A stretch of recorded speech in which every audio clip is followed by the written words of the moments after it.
یہ قصہ ہے محبت کی ایک بے مثل داستان کا اور بے مثل محبت پر مالک کی لازوال عطا کا۔ وہ ایک گمنام بوڑھا شخص تھا جسے اپنی مادری زبان بلوچی کے علاوہ کوئی اور زبان نہ آتی تھی۔ عربی تو کجا، اسے اردو تک نہ آتی تھی۔ اس کی ساری زندگی دوسروں کی بکریاں چراتے ایک جھونپڑی میں گزری تھی، جھونپڑی جو اس کی اپنی زمین پر نہ تھی بلکہ سردار کی زمین پر مجبور اور موسموں کی شدت سے شرمسار کھڑی تھی۔ جھونپڑی بھی ایسی تھی کہ آسمان سے ساری دھوپ، ساری گرمی سردی اور بارشوں کا سارا پانی اس میں سے گزر کے بابا جی پر آ برستا تھا۔ بابا مگر اسی میں خوش تھے۔ شکوہ کیا ہوتا ہے شاید بابا یہ جانتا بھی نہ تھا۔ جتنا میسر تھا اس سے زیادہ کی اسے پرواہ بھی نہ تھی، نہ اس بات کی پرواہ کہ اس کے پاس پکا چھوڑ سخت موسموں سے بچانے والا کوئی کچا کوٹھا تک نہ تھا، نہ اس کا ملال کہ اس کے پاس زیست کرنے کو معمولی سا سامان بھی نہ تھا، نہ اس کی فکر کہ اس کا روزگار بس اجرت پر دوسروں کی بکریاں چرانا تھا۔ اس کے سوا کچھ نہ تھا۔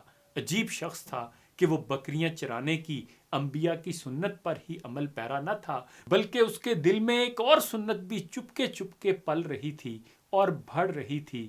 وہ آرزو تھی سونے کا گھر دیکھنے کی آرزو، زیارت بیت اللہ کی سعادت پا لینے کی انبیاء کی سنت، نبی کی بستی سے آنکھیں ٹھنڈی کر لینے کی سعادت کی آرزو۔ زاد راہ اس کے پاس کیا ہوتا کہ جس کے پاس زاد زندگی ہی نہ تھا، مگر تمنا تھی اور بڑی منہ زور تمنا تھی۔ وہ بکریاں چراتا رہا، اجرت پر چرائی بکریوں سے اپنے حصے کے بچے وصولتا رہا۔ جو ہی کوئی ایک اور بچہ اس کے حصے میں آتا اسے لگتا سونے کا گھر اس کے نصیبے کے کچھ اور قریب آ لگا ہے۔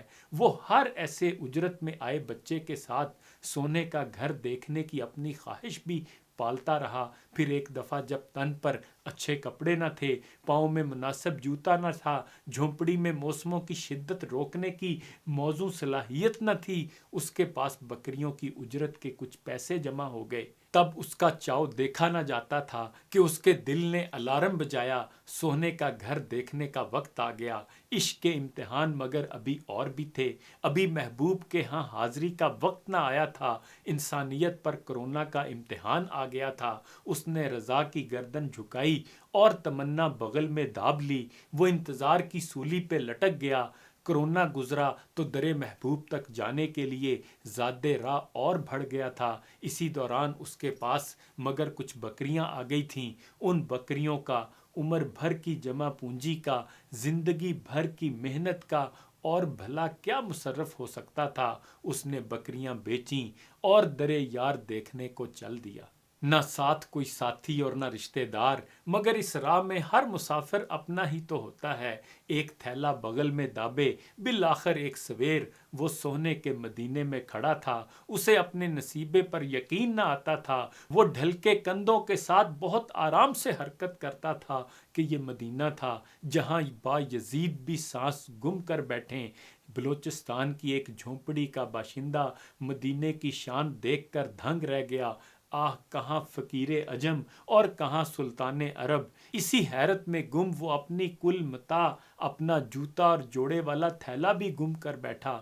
عین یہی وہ لمحہ تھا جب وہ کلک ہو گیا، جب وہ اپنے تن کے آخری چیتھڑے بھی سونے کے در پر گم کر بیٹھا تھا۔ تو عین یہی وہ لمحہ تھا جب عرش والے کا اس سادہ مزاج محبت کی معراج پر التفات اور قبول عام برس اٹھا تھا۔ عین اسی لمحے آسمانی میڈیا حرکت میں آیا اور صحابہ کے حلیے والا بزرگ کے نام سے وہ عرب و عجم کے میڈیا پر وائرل ہو گیا۔ گویا جبریل کے ذریعے عرش سے اس بندے کے قبول عام اور محبوب عوام و خواص ہونے کا اعلان ہو گیا۔ اب خود اسے معلوم نہ تھا کہ وہ جو اپنے تئیں گم ہوا پھرتا ہے اس سے زیادہ مدینہ اور اہل مدینہ کی دنیا میں مشہور کوئی نہیں۔ سبھی جانتے ہیں کوئی 30 لاکھ کے قریب اس بار زائرین ارض مقدس میں تھے، ان میں کروڑ پتی بھی ہوں گے اور ارب پتی بھی۔ وہاں 3 دفعہ کا وزیر اعظم بھی تھا، اور جانے کون کون رستم زماں محدث زماں وہاں موجود تھا۔ جو بھی تھا گمنام ہی تھا، یہاں کا مشہور شخص اور زبان زد عام شخص، مگر آج کے دن ایک ہی تھا، اور وہ تھا وہ بابا جو 15 سال سے لوگوں کی بکریوں کے ساتھ اپنی ایک تمنا پال کے یہاں آ کے گم ہو گیا تھا۔ وہ بکری پال تھا تو یقیناً اس کا مالک بھی تو بڑا لجپال تھا۔ اس نے اسے فرش سے اٹھایا اور عرب و عجم میں نامور کر دیا، تاجروں اور تاجوروں سے زیادہ تاجور کر دیا۔ اب عرب و عجم سے اس بابے کو پکارا جا رہا ہے۔ میڈیا اور عرب کے مخیر حضرات حج پہ بلانے کو اس کے پیچھے پڑے ہیں۔ میری اور آپ کی خدا نے ڈیوٹی لگا دی ہے کہ اس کی کہانیاں کہیں اور سنیں اور سنائیں۔ سارے پڑھے لکھے ایک ان پڑھ کی کہانی سنیں اور سنائیں۔ اللہ اللہ، یہ بڑے کرم کے ہیں فیصلے، یہ بڑے نصیب کی بات ہے۔ تو صاحب و عرض کی تھی، یہ قصہ ہے محبت کی ایک بے مثل داستان کا، اور بے مثل محبت پر مالک کی لازوال عطا کا قصہ۔ باقی سب تفصیل ہے، صرف تفصیل۔ یہ بڑے کرم کے ہیں فیصلے، یہ بڑے نصیب کی بات ہے۔